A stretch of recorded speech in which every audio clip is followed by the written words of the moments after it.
Gentlemen, today on the Manlihood ManCast, we're going to talk about 5 things that you need to stop doing. We'll get into it right after this. In a culture that scoffs at honor, you can rise up to lead and to shine.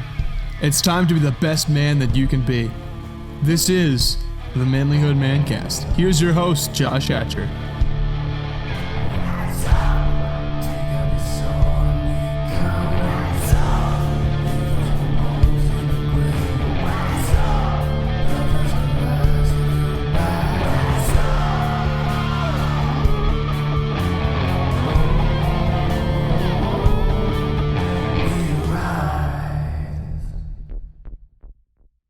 Gentlemen, welcome back to the Manlihood ManCast. I'm your host, Josh Hatcher, and listen, we just celebrated a huge milestone where our podcast on the podcasting formats, which includes Apple and Spotify and anywhere else that you listen to podcasts, has broken the 100,000 listens category. So 100,000 times someone has listened to our podcast. Now, on the YouTube side, where we also have our podcast available in video form, it's been viewed 17,500 times. We broke both of those milestones on the same day.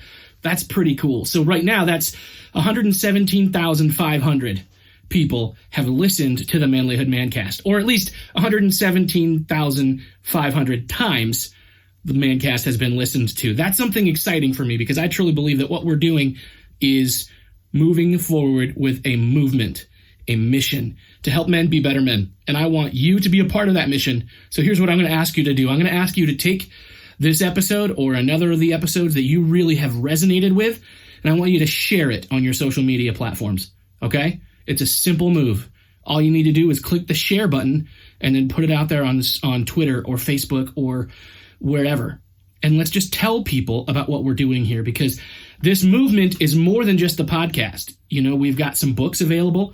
We've got some cool hoodies and t-shirts and gear available, but more importantly, we have our private Facebook group called the Manlihood Man Cave. And we've got thousands of men in there from all over the world who share their heart with people, who share their story with people, who ask questions, who encourage each other and build one another up. That's the heart of the Manlihood Man Cave. Some of the groups out there do not have that as their mission, to build one another up. And I'm going to tell you what, if somebody is in the group and they're not helping and building another up, instead they're tearing another down, get out. And we've done that. I want this to be, forgive the expression, a safe space for men, but it's really what I want. I want the Manlihood Man Cave, our private Facebook group, to be a place where men can help each other level up and not tear each other down. That doesn't mean you're always going to hear exactly what you want. You might be challenged. You might have somebody tell you something you don't want to hear or that you don't agree with. But what is happening is the goal and the heart behind everything that everybody's putting in there has really been to build each other up. And I'm excited about that. 5 things men need to stop doing.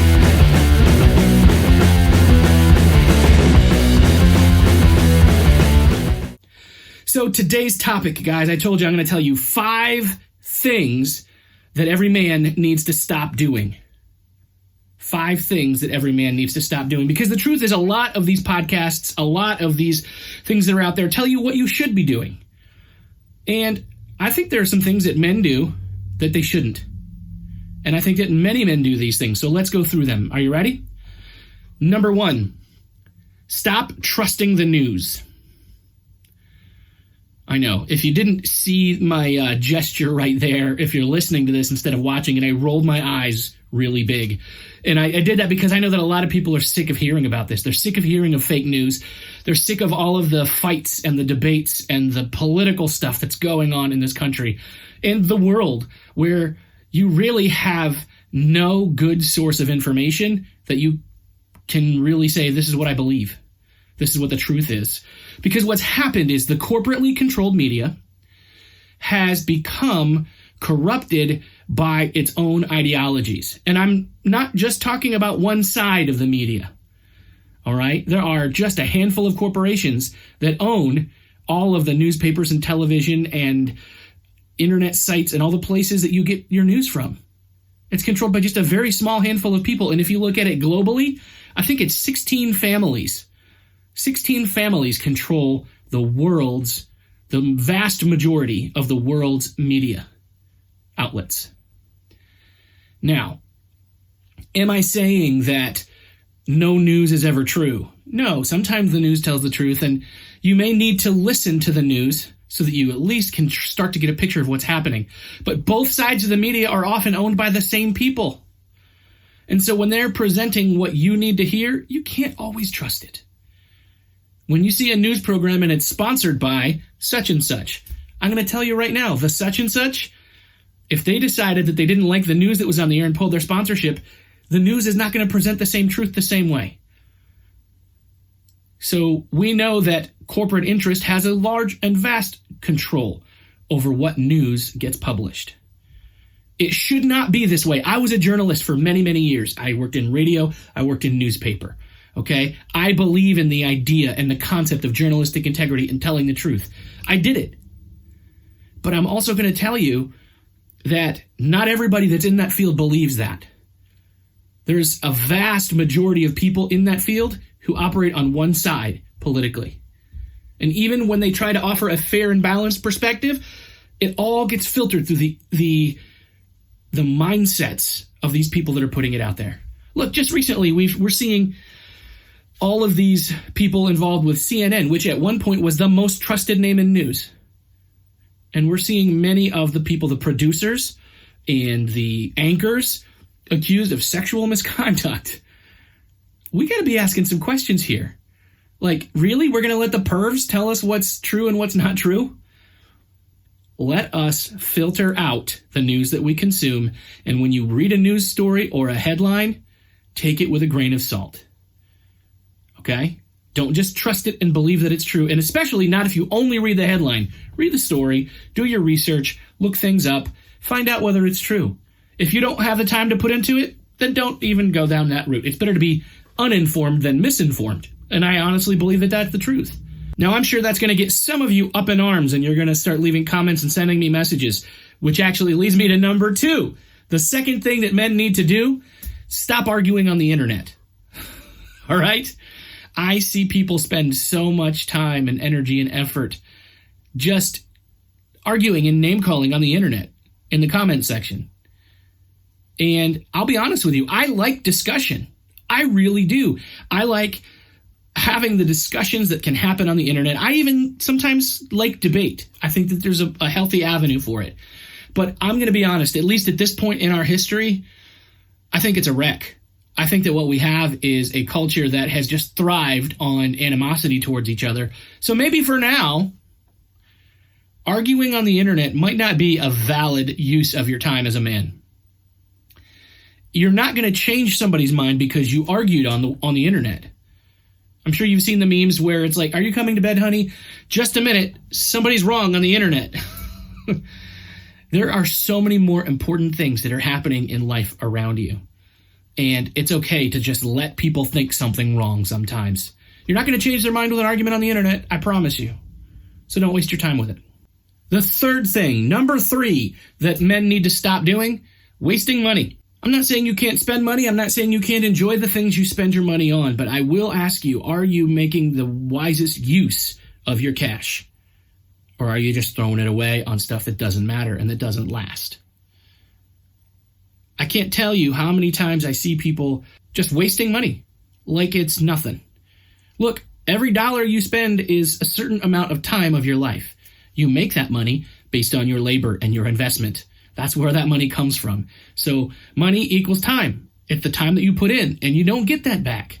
So if you're smart and if you're wise, you're going to take your time, and instead of wasting that money, let's channel it into something else. A $3 or $4 a day coffee habit could, in the long run, become tens of thousands of dollars in a bank account if you took that same amount of money and invested it into something that'll bring a return. Don't just frivolously spend your money without a plan or without a goal. It doesn't mean you can't enjoy it.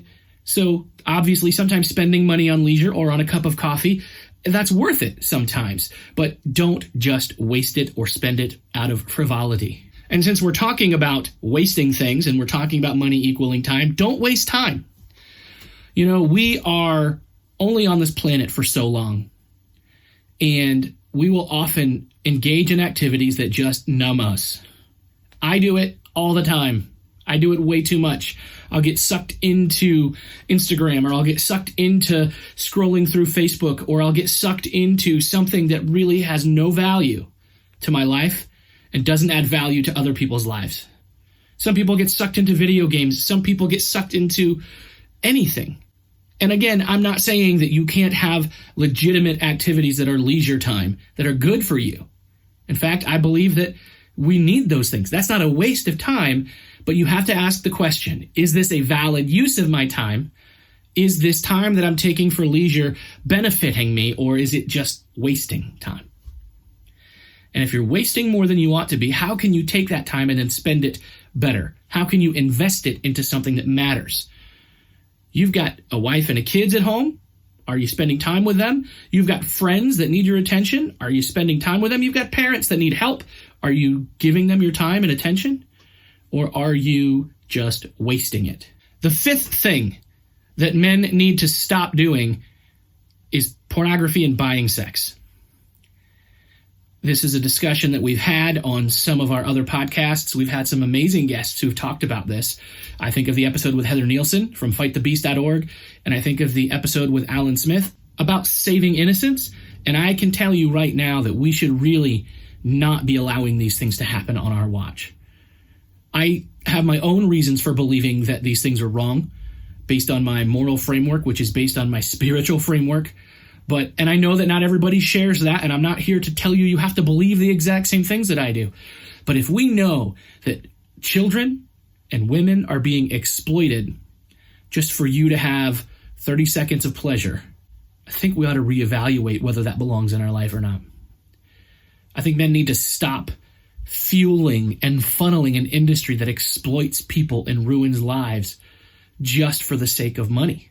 Why are we doing that? Why are we allowing that? How about we stop it? I do believe firmly that men need to stop doing all of these things. And I'm going to tell you, I'm not perfect at some of these things. Some of these things, like wasting time or wasting money or trusting the news, some of these things are things that I currently struggle with, and some are things I've struggled with in the past. We need to be wise. We need to be better. We need to level up. How are you going to level up? How are you going to better use what's in your life? I really, truly believe this. You've got one life to live. What, you only live once, YOLO, right? I don't think that means that we should just be frivolous and do whatever with it. I think that means that the life that you have must be invested wisely, carefully, thoughtfully. Because when we do that, we make a difference to the people around us and we make the world a little bit better. Isn't that what we want? A better world for our children, for our grandchildren? It starts with us. It starts with us taking careful moral inventory of our lives and eliminating the things that don't belong there. If it's not good for you, and if it's not good for them, why do it? Anyway, guys, that's my episode today. Listen, if you appreciate what you're seeing here at Manlihood, please share it. Talk about it. Let's promote it. Let's get it out there to people that need this message. Because I know that I've been doing this podcast for years now. I need this message. I need the things that we talk about. So I guarantee you that there are people in your life that need it as well. So please share it. Let's get it out there. I love you guys. I care about you, and I'll see you next time. If you want to be a better man, check out our website, manlihood.com, for blogs, videos, and more from our Manlihood team. Men, you can also join our private Facebook group, Manlihood ManCast, where you can meet up with a band of brothers who will challenge you and help you on your journey of manhood. This episode is produced by Hatcher Media for manlihood.com. Be sure to subscribe and leave us a review on iTunes, YouTube, or wherever you're listening to the show. Tune in again for more of the Manlihood ManCast.